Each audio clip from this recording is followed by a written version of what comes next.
Hi ಎಲ್ರಿಗೂ ನಮಸ್ಕಾರ. ಇದು ಒಂದು ಪ್ರಾಡಕ್ಟ್ಸ್ ಮೇಕಿಂಗ್ ವರ್ಕ್ಶಾಪ್. ಆ್ಯಕ್ಚುಲಿ ನನಗೆ ತುಂಬ ದಿವಸದಿಂದ ಎಲ್ಲರಿಗೂ ಒಂದೊಂದು ಕನಸಿರ್ತಾರೆ, ಅದೇ ಥರ ಇದು ಒಂದು ಕನಸಾಗಿತ್ತು. ಈ ವರ್ಕ್ಶಾಪಲ್ಲಿ ನಾವು ಥೌಸಂಡ್ಸ್ ಆಫ್ ಪ್ರಾಡಕ್ಟ್ಸ್ ಕಲಿಸಿದ್ದೀವಿ. ನಿಜವಾಗ್ಲೂ ತುಂಬ ಖುಷಿ ಇದೆ.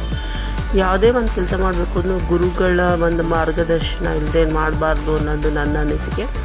ಈ ವರ್ಕ್ಶಾಪ್ ಕಲ್ತ್ಕೊಂಡು ಇದ್ರ ಬಗ್ಗೆ ಇಷ್ಟೊಂದು ಇದೆಯಾ ಪ್ರಾಡಕ್ಟಲ್ಲಿ, ಸ್ಕಿನ್ ಕೇರ್ ಆಗಲಿ ಹೇರ್ ಕೇರ್ ಆಗಲಿ, ಇದೆಲ್ಲ ನಮ್ಗೆ ಗೊತ್ತೇ ಇರಲಿಲ್ಲ. ಹೌದಲ್ವಾ, ಈ ಥರ ಮಾಡಿದ್ರೆ ನಮಗೆ ತುಂಬ ಯೂಸಸ್ ಇದೆ, ಇದು ಮಾಡಬೇಕು ಅಂತ ಅದ್ಮೇಲೆ ಕ್ಲಾಸ್ ಅಟೆಂಡ್ ಮಾಡಿದಾಗಲೇ ನಮ್ಗೆ ಗೊತ್ತಾಗೋದು ಅದ್ರದ್ದು ವ್ಯಾಲ್ಯೂ ಅಂತ.